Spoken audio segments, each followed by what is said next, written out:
नमस्कार दोस्तों, मेरा नाम है सूरज। स्वागत करता हूं मैं आप सभी का आज की इस वीडियो में। दोस्तों, कल सीटेट की ऑफिशियल आंसर की रिलीज कर दी गई है सीबीएसई के द्वारा और आप में से लगभग सभी बच्चों ने अपने आंसर्स भी चेक कर लिए होंगे। अब बहुत सारे बच्चों के सवाल आ रहे हैं आंसर की को लेकर के ही।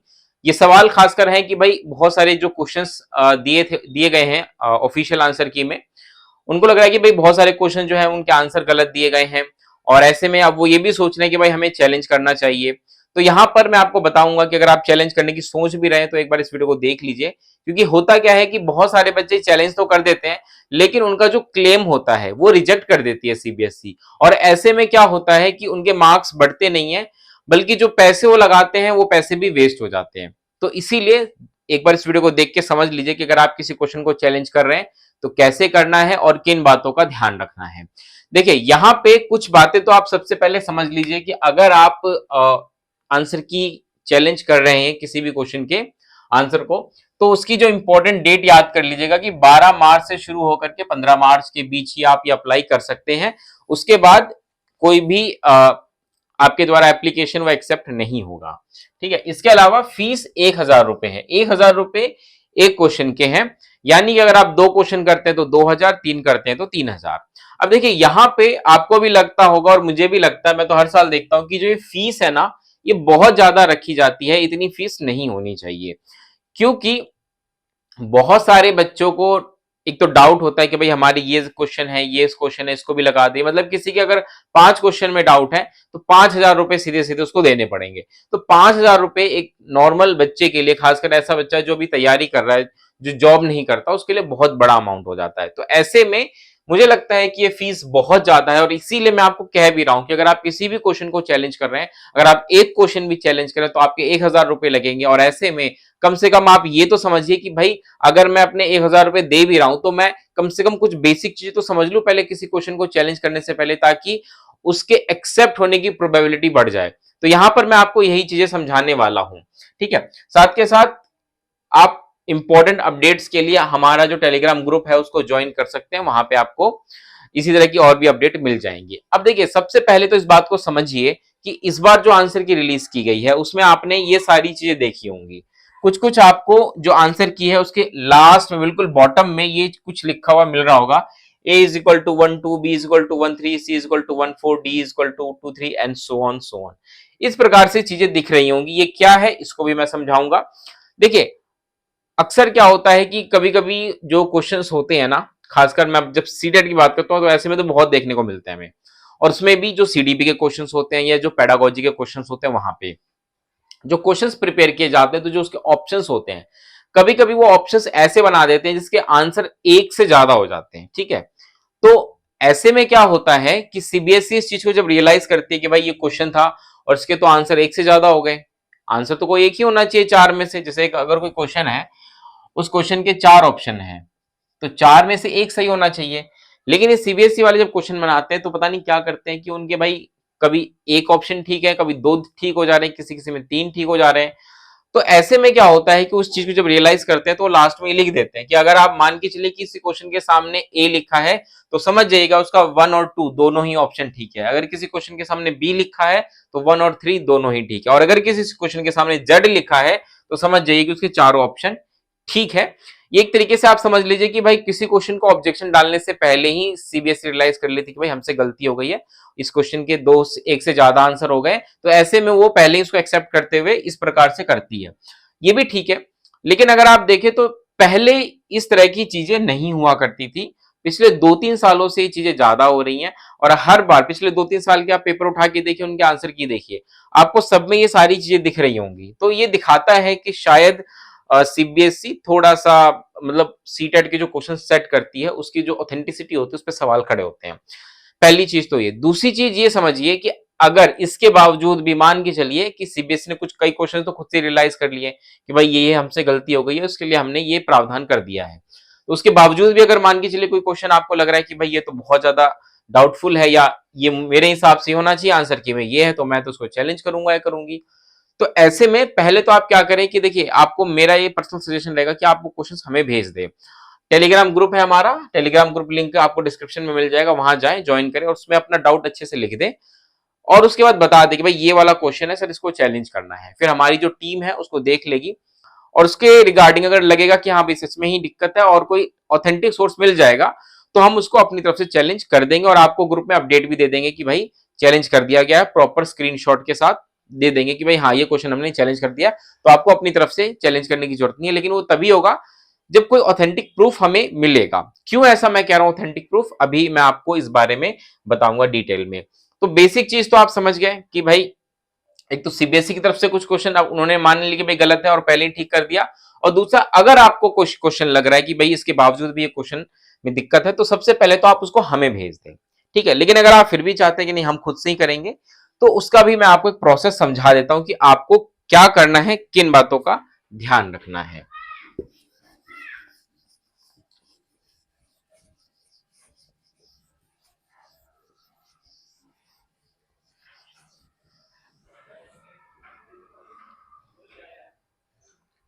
देखिए किसी भी क्वेश्चन को आप चैलेंज करेंगे तो आप कम से कम 4 बातों का जरूर ध्यान रखेंगे। वो 4 बातें मैं आपको एक एक करके बताऊंगा, ठीक है। किन किन बातों का ध्यान आपको रखना है एक एक करके समझिए। सबसे पहला स्टेप आपको क्या करना है, अगर मान के चलिए अगर आपको लग भी रहा है कि भाई ये क्वेश्चन मेरा जो है मेरे हिसाब से होना चाहिए और आंसर किमें दे रखा है, तो सबसे पहली चीज, ठीक है, जो मैं आपको बता रहा हूं और इसलिए भी जरूरी है कि कभी कभी जल्दबाजी में ये गलतियां हो जाती हैं हमसे, इसलिए मैं बता रहा हूं। देखिए सीबीएसई क्या करती है, आपको रिस्पॉन्स शीट यानी कि इसको आप ओएमआर शीट कह सकते हैं, वो आपको डाउनलोड करने का ऑप्शन देती है। अगर हम क्या करते हैं, हम जनरली क्वेश्चन पेपर उठाते हैं और आंसर की देखते हैं, और हम क्या करते हैं कि जब हम एग्जाम में बैठ के जब क्वेश्चन सॉल्व कर रहे होते हैं तो जनरली हम क्वेश्चन पेपर में ही टिक कर लेते हैं कि भाई मैंने ये वाला ऑप्शन लगाया था। लेकिन कभी कभी ऐसा हो जाता है कि भाई जल्दबाजी में टाइम कम था, तो उस वक्त हम क्या करते हैं सर्कल कुछ और लगा दिया, और या तो हम उस ऑप्शन को टिक करना भूल गए या कुछ किसी का कुछ मतलब कुछ और ऑप्शन था और कुछ और टिक करके हम घर ले आए उसको। तो ऐसे में वो डाउट लगता है कि यार इसका तो ये आंसर की में दे रखा है और मैंने तो ये कर रखा है यहाँ पे टिक, तो ये गलत है। तो आप क्या करें, सबसे पहला स्टेप अपनी ओएमआर शीट डाउनलोड करें जो कि आपको सीटेट के ऑफिशियल वेबसाइट पर ही मिलेगी, जिसको रिस्पॉन्स शीट भी कहते हैं। उसी को आप अपने आंसर की से क्रॉस चेक करें, ठीक है, ध्यान रखिएगा उसी को करना है। अपने क्वेश्चन पेपर से मैचिंग ना करें, जो आंसर की आपको दी गई है ना और जो ओएमआर शीट है उन्हीं के बेसिस पे आप अपना जो सवाल है पहले उसको डिसाइड करें कि हम तो ओएमआर शीट से ही मैच करके करेंगे, पहला स्टेप। उसके बावजूद भी कि हाँ भाई ये सवाल तो सच में गलत है ही, अभी भी दिख ही रहा है मैं गलत है, तो इसके बाद दूसरा स्टेप आ जाता है। अब वो दूसरा स्टेप क्या है कि आप कम से कम उसका हिंदी और इंग्लिश, उस क्वेश्चन का हिंदी और इंग्लिश वर्जन जरूर देख लें। ऐसा मैं क्यों कह रहा हूं कि देखिए मोस्टली क्या होता है, ये उस केस में होता है जब आप क्वेश्चन हिंदी में पढ़ रहे हो, ये उस केस में ज्यादा होता है। अगर क्वेश्चन आप ऑलरेडी इंग्लिश मीडियम में ही पढ़ रहे हैं तो इसकी प्रोबेबिलिटी बहुत कम हो जाती है। देखिए अगर आप कोई क्वेश्चन हिंदी मीडियम में पढ़ रहे हैं तो ऐसे में क्या होता है, उसके जो टेक्निकल वर्ड्स होते हैं ना कभी कभी वो थोड़े से गुमराह होते हैं, हिंदी में बात कर रहा हूं। इंग्लिश में क्या होता है कि वो टेक्निकल वर्ड्स जनरली गुमराह तो नहीं कहूंगा मैं, काफी एक्यूरेट होते हैं, ठीक है। तो होता क्या है कि अगर कोई क्वेश्चन इंग्लिश में है तो उसका हिंदी वर्जन जब हम देखते हैं ना, तो इंग्लिश में कभी कभी हम पढ़ रहे हैं तो उसका मीनिंग कुछ और निकल रहा है, और हिंदी में क्योंकि उसका एग्जैक्ट ट्रांसलेशन नहीं किया गया तो इस वजह से हिंदी में उसका मीनिंग कुछ और निकलता है, और ऐसे में हम सवाल का कुछ और अर्थ समझते हैं, और क्योंकि हमने सवाल का अर्थ ही कुछ और समझ लिया तो हम ऑप्शन भी कुछ और समझ रहे होते हैं, तो वहां पे दिक्कत बन जाती है। जब भी हिंदी और इंग्लिश वर्जन में क्लैश होता है तो जनरली इंग्लिश वर्जन को प्रेफरेंस दे दी जाती है। तो ऐसे में अगर आप कोई क्वेश्चन हिंदी में रीड कर रहे हैं और आपको लग रहा है कि भाई ये डाउटफुल है, तो आप एक बार उसका हिंदी इंग्लिश ट्रांसलेशन और करके या देख करके उसके बाद आप एग्जैक्टली चेक करें कि भाई ये क्वेश्चन जो है डाउटफुल है भी या नहीं भी है, ठीक है। तो उम्मीद है आप इस बात को भी समझ गए होंगे। अब जो अगला सवाल है कि मान के चले आपने ये दोनों स्टेप देख लिए, आपने ओएमआर और आंसर की से ही मैच किया, उसके बाद भी आपको लगा कि भाई ये सवाल गलत है, फिर आपने उसका हिंदी अगर वर्जन था तो आपने इंग्लिश ट्रांसलेशन करके भी देख लिया, हाँ तब भी आपको लग रहा है कि भाई डाउटफुल है। अब आता है तीसरा स्टेप कि अगर आपको लग रहा है कि भाई हाँ ये और ये मैं यहाँ पे फिट बैठ रहा हूं, तो तीसरा स्टेप आता है कि डायरेक्ट चैलेंज करने से पहले उसको कम से कम 2 से 3 लोगों के साथ डिस्कस करें, ठीक है। डिस्कशन बहुत जरूरी है। डिस्कस किससे करें, सबसे पहले अपने दोस्तों के साथ डिस्कस कर लें, जो आपके साथ तैयारी कर रहे हैं उनके साथ वो क्वेश्चन शेयर करें, उनसे पूछे कि भाई इसका क्या आंसर लग रहा है। अगर आपने कहीं से कोचिंग ली है तो आप उनको सवाल भेजें, अपने टीचर को सवाल भेजें, उनसे पूछे कि सर इसका क्या आंसर है। क्योंकि कभी कभी खासकर ये जितनी भी चीजें मैं आपको बता रहा हूं, खासकर ये जो सीडीपी और जो पेडागोजी के क्वेश्चंस होते हैं ना, वहां पे कंसर्न बहुत ज्यादा होता है कि आपने किसी सवाल को पढ़ा, समझा और आपने सोचा कि भाई मेरे हिसाब से तो इसका ये सही होना चाहिए, लेकिन जब आप उस सवाल को किसी दूसरे दोस्त के साथ डिस्कस कर रहे होते हैं, किसी टीचर के साथ डिस्कस कर रहे होते हैं, तो उनका भी पॉइंट ऑफ व्यू आपको समझने को मिलता है। और जब आप उनका पॉइंट ऑफ व्यू समझते हैं, तब आपको रियलाइज होता है कि नहीं नहीं नहीं, अब जो एग्जामिनर कह रहा है, जो ऑफिशियल आंसर की आई है, शायद वो ठीक है। क्योंकि शायद मेरा ही पर्सपेक्टिव जो था उस सवाल को समझने का, या उसको मतलब उससे मीनिंग निकालने का, वो शायद सही नहीं था। तो ऐसे में क्या होता है कि आप, क्योंकि आपने अभी तक अपने आप से ही वो चीजें, आप मतलब खुद ही आप बैठ के कर रहे हैं, आपने किसी से डिस्कस नहीं किया, तो ऐसे में क्या होता है कि आप अपना ही पॉइंट ऑफ व्यू लेकर के चल रहे होते हैं और वो सवाल जो होता है वो सही होता है, लेकिन आपको गलत लगता है। तो इसीलिए मैंने पूछा कि अगर आप चाहें तो ऐसे करें, अदरवाइज आप हमसे भी डिस्कस कर सकते हैं, हमारे टेलीग्राम ग्रुप में जाकर के वहां पे भी डिस्कस कर सकते हैं। आप हमसे सवाल पूछ सकते हैं कि सर ये सवाल है और मुझे इसका ये आंसर लग रहा है, तो आप अपने लॉजिक दीजिए कि क्यों लग रहा है, फिर हम उसका एक्सप्लेनेशन देंगे आपको कि भाई अगर हुआ तो आप भी तो सही हो सकते हैं ना, जरूरी नहीं कि मैं आपको गलती साबित करने की कोशिश करूंगा, आप भी सही हो सकते हैं। अगर उसका कोई दूसरा पॉइंट ऑफ व्यू है तो हम उस पर भी बात करेंगे। तो ये चीज करिए, और उसके बाद ये तीनों स्टेप करने के बाद आपको लगता है कि नहीं आप बिल्कुल सही हैं और जो ऑफिशियल आंसर किया है वो गलत है, तब आप लास्ट स्टेप जो करेंगे वो करेंगे, आप ऑथेंटिक सोर्स ढूंढेंगे। ठीक है, ऑथेंटिक सोर्स। आप जब क्वेश्चन को चैलेंज करेंगे तो ऐसा नहीं कि डायरेक्ट क्वेश्चन सिलेक्ट करके कि भाई ये वाला क्वेश्चन है, इसको मैं चैलेंज करता हूं, नहीं ऐसा बिल्कुल मत करिएगा। क्योंकि अगर आप ऐसा कर देंगे कि डायरेक्ट क्वेश्चन सिलेक्ट करके उसको चैलेंज कर दिया, तो वो बिना उसको कंसिडर किए वो रिजेक्ट कर देंगे कि भाई नहीं। आपको क्या करना है, आपको उसके साथ एक एक्सप्लेनेशन देनी है। ठीक है, एक एक्सप्लेनेशन देनी है। और वो एक्सप्लेनेशन आप कैसे देंगे, आपको ये बताना है कि भाई आपने जो आंसर की दी है उसमें ये ऑप्शन है और मेरे अनुसार ये होना चाहिए। और आप जब बोलेंगे ना कि मेरे अनुसार होना चाहिए, तो मेरे अनुसार होने का अर्थ ये है कि किन किन आधार पे मैं कह रहा हूं कि मेरे अनुसार। ठीक है, तो वो आधार क्या होंगे, वो आधार होंगे ये ऑथेंटिक सोर्स, कि इन ऑथेंटिक सोर्स के आधार पे मैं कह रहा हूं कि मेरे अनुसार इसका ये सही जवाब होना चाहिए। अब सवाल यहां पे उठता है कि ऑथेंटिक सोर्स का क्या मतलब है। क्योंकि जब आप तैयारी करते हैं ना एग्जाम की, तो आपके सामने तो पूरा समुंदर होता है सोर्सेस का, आज के समय तो बहुत ज्यादा है ना। खासकर यूट्यूब के जमाने में अगर आप देखें तो आजकल हर कोई सीटेट ही पढ़ा रहा है। तो आप अगर किसी टीचर की वीडियो को देख लें और आपको लगे कि यार इस टीचर ने तो इसका ये बताया था, तो ये होना चाहिए इसका आंसर, नहीं, उसको ऑथेंटिक सोर्स नहीं मानेगी। चाहे वो कितना भी प्रसिद्ध कोई कोचिंग सेंटर हो, आप उनको कोट करके कह देंगे कि भाई हाँ इन कोचिंग सेंटर में मुझे ये बताया गया था, तब भी उसको कंसिडर नहीं किया जाएगा। सीबीएसई हमेशा उन्हीं को कंसिडर करेगी जो कि ऑथेंटिक सोर्स होगा, और ऑथेंटिक सोर्स का मतलब यहाँ पे गवर्नमेंट सोर्स से है। ठीक है, ध्यान रखिएगा, गवर्नमेंट जो सोर्सेज होते हैं उससे है। आप किसी ऐसे ही किसी प्राइवेट पब्लिशर की किताब लेकर के कोट करें, वो नहीं चलेगा, आपको गवर्नमेंट सोर्सेज से कोट करना पड़ेगा। फॉर एग्जाम्पल, आप एनसीईआरटी की किताबों को कोट करके कह सकते हैं कि भाई एनसीईआरटी की इस क्लास की इस किताब के इस चैप्टर में इस पेज नंबर पे इस सवाल को लेकर के ये बात कही गई है और इसलिए मेरा आंसर ये वाला ठीक होना चाहिए। या फिर आप और किसी और गवर्नमेंट सोर्स को यूज कर सकते हैं, एनसीईआरटी के अलावा और भी गवर्नमेंट सोर्सेज हैं, जैसे कि एनआईओएस डीएलएड। एनआईओएस डीएलएड जो है ये भी एक ऑथेंटिक सोर्स है, जो कि डिस्टेंस से जो होते हैं ना टीचर ट्रेनिंग कोर्स वो कराती है, तो इनकी भी अपने ऑथेंटिक सोर्स हैं, ये भी गवर्नमेंट है। इसके अलावा आप चाहें तो जो इग्नू कराती है, इग्नू भी बहुत सारे कराती है, इग्नू बीएड भी कराती है, तो इग्नू से जो बीएड करते हैं आप उनको कर दे। या दिल्ली यूनिवर्सिटी हो गया, ये भी एक तरीके से जो गवर्नमेंट की है, ये यहां से आप जो है इसको कोट कर सकते हैं। ठीक है, तो ये सारे जो है ये गवर्नमेंट सोर्सेज है, यहां से पहले आप इंफॉर्मेशन कलेक्ट करेंगे कि भाई इसके रेफरेंस में ये इसका सही जवाब है और इसलिए भाई हम इसको कोट कर रहे हैं और आप इसको कंसिडर करें, ठीक है, तब जाकर के वो कंसिडर करेंगे और उनको लगेगा कि हाँ आप बिल्कुल सही हैं, तब वो उसको एक्सेप्ट करेंगे, अदरवाइज वो उसको एक्सेप्ट नहीं करेंगे। तो इसीलिए मैं आपको कह रहा हूं इन 4 चीजों को ध्यान में रख के ही श्योर होइएगा 100% कि भाई अब मुझे चैलेंज करना है।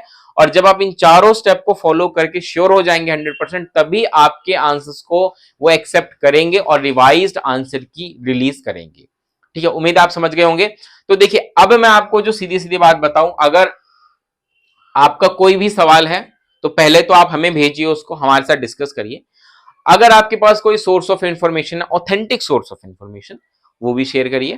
तब आपको कोई काम करने की जरूरत नहीं है, फिर हम करेंगे उसको, हम जो है चैलेंज कर देंगे और आपके साथ ही पर्सनली सारी डिटेल शेयर कर देंगे। भाई आपका ये सवाल था, आपने हमें भेजा था और हमने इसको चैलेंज कर दिया है। ठीक है, इसको हम ऐसे यूट्यूब पे आकर या ऑफिशियली सोशल मीडिया पर नहीं दिखाएंगे, आप ही को पर्सनली भेज दिया जाएगा कि भाई आपकी तरफ से हमने ये क्वेश्चन चैलेंज कर दिया है। ठीक है, पहला काम तो ये हो जाएगा। इसके अलावा फिर भी आप चाहते हैं कि नहीं, आपको कोई डाउट है, कोई और डाउट है इससे रिलेटेड, आंसर की चैलेंज करने को लेकर के ही है, मार्क्स कम ज्यादा हो रहे हैं इसको लेकर के है, तो वो भी आप हमसे पूछ सकते हैं। इन सारी बातों को ध्यान में रखने के बाद एक चीज जो है वो मैं जरूर कहूंगा, हो सके तो उसका ध्यान रखिएगा कि अवॉइड करिएगा। अवॉइड इन द सेंस कि आप कह लीजिए कि बहुत ज्यादा ऑथेंटिक सोर्स ऑफ इंफॉर्मेशन के लेकर के आएगा, मतलब सॉलिड प्रूफ कह लीजिए आप लेकर के आइएगा। कहने का मतलब ये है, अवॉइड तो नहीं, सॉलिड प्रूफ बहुत ज्यादा होना चाहिए। जब सीडीपी की बात होगी, कोई सीडीपी का अगर क्वेश्चन आप चैलेंज कर रहे हैं ना, या पेडागोजिकल क्वेश्चन जब चैलेंज कर रहे हैं, तो वहां पे बहुत ज्यादा सॉलिड प्रूफ माना जाता है, क्योंकि 99% केस में सीडीपी के क्वेश्चन डायरेक्ट रिजेक्ट कर दिए जाते हैं। ठीक है, तो सीडीपी के क्वेश्चन में जो है वो आप बिल्कुल आप कोई ऑथेंटिक सोर्स देंगे तभी माना जाएगा। मैथ्स में तो चलिए मान के चलिए कोई कैलकुलेशन वाला क्वेश्चन था और आंसर की में गलती से कोई आंसर आ गया, तो कुछ नहीं, आप उसको खुद से भी कैलकुलेट कर दीजिए और दिखा दीजिए कि भाई कैलकुलेशन करने पे ये आंसर आ रहा है, आपका ये था, तब भी वो मान लेंगे। लेकिन सिर्फ सीडीपी या पेडागोजी के क्वेश्चन होंगे तब तो आपको कोई ऑथेंटिक सोर्स ही देना पड़ेगा। तो ऐसे में अगर कोई सीडीपी का क्वेश्चन है तब तो बहुत ज्यादा आपको सॉलिड प्रूफ चाहिए। और ऐसे में 99% केस में क्या होता है कि सीडीपी के क्वेश्चंस में क्या होता है कि हमारे लॉजिक्स या हमारी जो सोचने की क्षमता होती है या हम हमारा जो पॉइंट ऑफ व्यू होता है वो बहुत लिमिटेड होता है, इस वजह से हम उसके सही आंसर तक पहुंच ही नहीं पाते। तो ऐसे में तो बहुत ज्यादा गहन डिस्कशन करें अपने साथ, अपने टीचर्स के साथ, कोई अच्छा ऑथेंटिक सोर्स निकालें और तभी उसको चैलेंज करें। ठीक है, अदरवाइज उसको चैलेंज मत करिएगा। ठीक है, तो अब ये सारी चीजें होने के बाद एक सवाल और उठता है कि क्या रिवाइज्ड आंसर की आएगी क्या? रिवाइज्ड आंसर की, इस पर भी हम एक बार बात कर लेते हैं कि क्या रिवाइज्ड आंसर की आएगी। तो देखिए रिवाइज्ड आंसर की हर बार नहीं आती है, ऐसा कई बार हुआ है कि रिवाइज्ड आंसर की आई है और कई बार ऐसा भी हुआ है कि रिवाइज्ड आंसर की नहीं आई है। लेकिन ये बात समझ लीजिएगा कि भाई होगा क्या, जैसे कि आपने चैलेंज कर दिया किसी क्वेश्चन को, उसके बाद सीबीएसई क्या करेगी, डायरेक्ट रिजल्ट देगी। वो रिजल्ट भी आप मान के चलिए विद इन 10 डेज जो है आपको रिजल्ट भी देखने को मिल जाएगा, मतलब 22 से 25 मार्च के बीच आप देखेंगे कि भाई रिजल्ट आ चुका होगा। तो रिजल्ट आपको देखने को मिलेगा और उसके भी हफ्ते 10 दिन बाद वो अपनी ऑफिशियल वेबसाइट पे रिवाइज आंसर की जो है वो अपलोड कर देंगे। और क्योंकि रिजल्ट आने के बाद इतना कोई ध्यान देता नहीं है, ना ही कोई चैनल ना ही कोचिंग जो उसके बारे में बात करते हैं, तो जनरली रिवाइज आंसर की जब आती भी है तो बच्चों को पता नहीं चल पाता। तो इसीलिए आप देखेंगे कि रिवाइज आंसर की जनरली रिजल्ट डिक्लेयर होने के बाद ही आती है, उससे पहले नहीं आती। ठीक है, तो इसीलिए ये वीडियो मैंने इसीलिए बनाई कि बहुत सारे बच्चे बिना सोचे समझे बस आंसर को चैलेंज करने जा रहे थे और ऐसे में उनका पैसा काफी वेस्ट हो सकता था। तो इसीलिए आप क्या करें, पहले इन बातों को समझें और उसके बाद ही किसी क्वेश्चन को चैलेंज करें। तो इस वीडियो में मैं इतना ही रखता हूं, लेकिन जाने से पहले आप सभी बताइए कि वीडियो कैसी लगी, अच्छी लगी तो दोस्तों तक शेयर करिए, चैनल को सब्सक्राइब करिए। मिलते हैं दोस्तों अगली वीडियो में। इस वीडियो में इतना ही, तब तक के लिए नमस्कार, धन्यवाद।